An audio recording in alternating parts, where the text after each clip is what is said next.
ಏನೇ ರುಕ್ಕು ಇದು ನಿನ್ನ ಸಂಭ್ರಮ? ಇಷ್ಟೊಂದು ದುಡ್ಡು ಒಡವೆ ಇಟ್ಕೊಂಡು ಏನು ಮಾಡ್ತಿದೀಯಾ?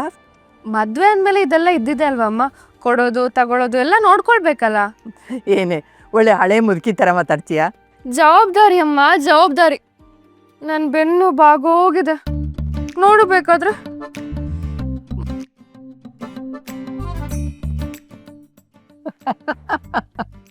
ಗೊತ್ತಾಯ್ತು ಬಿಡು, ಗಟ್ಟಿಗಿತ್ತಿ ಕಡೆ. ನಿನ್ನ ಬೆನ್ನು ಯಾವತ್ತಾದ್ರೂ ಬಾಗೋದುಂಟ? ಈಗ ಹೇಳು, ಇಷ್ಟೊಂದು ದುಡ್ಡು ಯಾತಕ್ಕೆ ತಗೊಂಡ್ಬತ್ತೆ? ಮದುವೆ ಖರ್ಚೇನೋ ಅವ್ರು ನೋಡ್ಕೊಳ್ತಾರೆ, ಅದ್ರ ಶಾಸ್ತ್ರಕ್ಕೆ ಮದುವೆ ಗಂಡಿಗೆ ನಾವೇನು ಕೊಡಬೇಕು ಅದನ್ನು ಕೊಡ್ಬೇಕಲ್ವಾ. ಅದಕ್ಕೆ ನಾಳೆ ಇದನ್ನೆಲ್ಲ ಸೂರ್ಯಪ್ರಕಾಶ್ ಸರ್ಗೆ ಕೊಟ್ಟು ಬರೋಣ ಅಂತ ರೆಡಿ ಮಾಡ್ಕೊಳ್ತಾ ಇದ್ದೆ. ಅಲ್ಲ ಪುಟಿ, ಸಮುದ್ರಕ್ಕೆ ಒಂದು ಕೊಡ ನೀರು ತಗೊಂಡು ಹೋಗಿ ಸುರಿದ್ರೆ ಅಲೆ ಬರುತ್ತಾ? ಹಾಗೇನೆ ನೀನು ಸೂರ್ಯಪ್ರಕಾಶ್ ಅವ್ರ ಮನೆಗೆ ಹೋಗಿ ದುಡ್ಡು ಕೊಡ್ತೀನಿ ಅಂದರೆ ನಾನು ಏನು ಹೇಳಲಿ ಹೇಳು? ಸೂರ್ಯಪ್ರಕಾಶ್ ಸರ್ ಅವ್ರ ಮನೆಗೆ ದುಡ್ಡು ಕೊಡ್ತಾ ಇಲ್ಲಮ್ಮ, ನಮ್ಮ ಕರ್ತವ್ಯನ ನಾವು ಮಾಡ್ತಾ ಇದ್ದೀವಿ. ನಾಳೆ ಒಂದಿನ ಮಾತು ಬರಬಾರ್ದಲ್ವಾ? ನಮ್ಮ ಕೈಲಾದಷ್ಟು ನಾವು ಕೊಟ್ಟು ಸ್ವಾಭಿಮಾನನ ನಾವು ಕಾಪಾಡ್ಕೊಳ್ಬೇಕು, ಸರಿ ತಾನೆ? ಒಂದೊಂದು ಸಲ ನೀನು ಮಾತಾಡೋದು ಮಂಜುನೇ ಮಾತಾಡ್ದಾಗತ್ತೆ ಕಣೆ. ಮಂಜಣ್ಣನ ತದ್ರೂಪನೇ ತಾನೇ ಇರುಕ್ಕು, ಅದೇ ಪವರು ಅದೇ ಕದರು. ನಿನ್ನನ್ನು ನೋಡಿದರೆ ತುಂಬ ಖುಷಿ ಆಗುತ್ತೆ ಕಣೆ. ಈ ಚಿಕ್ಕ ವಯಸ್ಸಿಗೆ ನೀ ಇಷ್ಟೆಲ್ಲ ಜವಾಬ್ದಾರಿ ತಗೊಂಡಿದೆಯಲ್ಲ. ಅದೇ ಅಮ್ಮ ಹೇಳಿದ್ದು, ನೋಡು ಬೇಕಾದ್ರೆ. ಐ ಕೂತ್ಕೊಳ್ಳೆ ಹಳೆ ಮುದುಕಿ.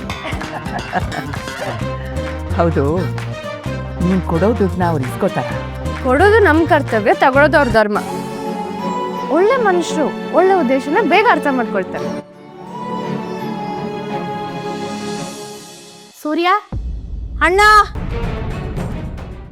ಅಣ್ಣ ಪ್ಲೀಸ್ ಒಂದು ನಿಮಿಷ ಬೇಗ ಬಾ. ಸೂರ್ಯ, ಯಾಕೆ ಏನಾಯ್ತು? ಯಾಕೆ ಕುಕ್ಕೋತಿದ್ದೀರಾ? ಬಾರು ನೋಡೋಣ ಇಲ್ಲಿ.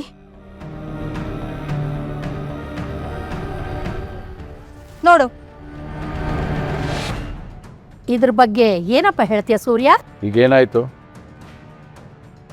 ಏನ್ ನಿನಗೆ ಕಾಣಿಸ್ತಾ ಇಲ್ವಾ? ಕಾಣಿಸಿದ್ರು ಗೊತ್ತಾಗದೆ ಇರೋ ತರ ಇದೆಯಾ? ಕಾಣಿಸ್ತಾ ಇದೆ, ಏಟು ಬಿದ್ದಿದೆ, ರಕ್ತ ಬರ್ತಾ ಇದೆ. ಇವೆಲ್ಲ ಸರ್ವೇ ಸಾಮಾನ್ಯ ತಾನೇ. ಎಂಥ ಮಾತು ಅಂತ ಆಡ್ತೀಯ ಸೂರ್ಯ? ಹೆತ್ತ ಮಗ ಹಣೆಯಲ್ಲಿ ರಕ್ತ ಸುರಿಸ್ಕೊಂಡು ಬಂದ್ರು ಅದನ್ನು ಸಾಮಾನ್ಯ ಅಂತೀಯಲ್ಲೋ? ಕುಡಿಯೋದು, ಗಲಾಟೆ ಮಾಡೋದು, ಹೊಡೆದಾಡ್ಕೊಳ್ಳೋದು, ಈ ರೀತಿ ರಕ್ತ, ಬ್ಯಾಂಡೇಜು ಇವೆಲ್ಲ ಸರ್ವೇ ಸಾಮಾನ್ಯ ದೊಡ್ಡಮ್ಮ.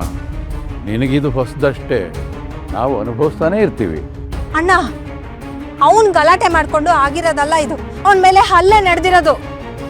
ಏನು ಮಾತಾಡ್ತೀಯ ಯಶೋಧ? ಇವನ್ ಮೇಲೆ ಯಾರು ಮಾಡ್ತಾರೆ ಹಲ್ಲೆ? ಊರಲ್ಲಿರೋರ ಮೇಲೆಲ್ಲ ಇವನ್ ಮಾಡಿದ್ರೆ ಸಾಲದ ಹಲ್ಲೆ? ಅಣ್ಣ, ಜ್ಯೋತಿಷಿ ಹೇಳಿದ್ದು ಸುಳ್ಳಲ್ಲ, ಅದಕ್ಕೆ ತಕ್ಕನಾಗೆ ನಡೆದಿದೆ ಇಲ್ಲಿ. ನಿಶ್ಚಿತಾರ್ಥದ ದಿನವೇ ಕುಟುಂಬದವ್ರ ರಕ್ತ ಹರಿದಿದೆ. ಆ ಜ್ಯೋತಿಷಿ ಹೇಳಿದ ಗಂಡಾಂತರ ಇವತ್ತೇ ಶುರುವಾಗಿದೆ. ಈ ಸಂಬಂಧ ಈ ಮನೆಗಾಗೋದಿಲ್ಲ ಅನ್ನೋದಕ್ಕೆ ಇದಕ್ಕಿಂತ ಹೆಚ್ಚಿನ ಸಾಕ್ಷಿ ಬೇಕಾ? ಈ ಮದುವೆ ನಡೆದರೆ ಇನ್ನು ಎಷ್ಟು ರಕ್ತ ಹರಿಯುತ್ತೋ ಅಂತ ಭಯ ಭಯ ಆಗುತ್ತೆ ನನಗೆ.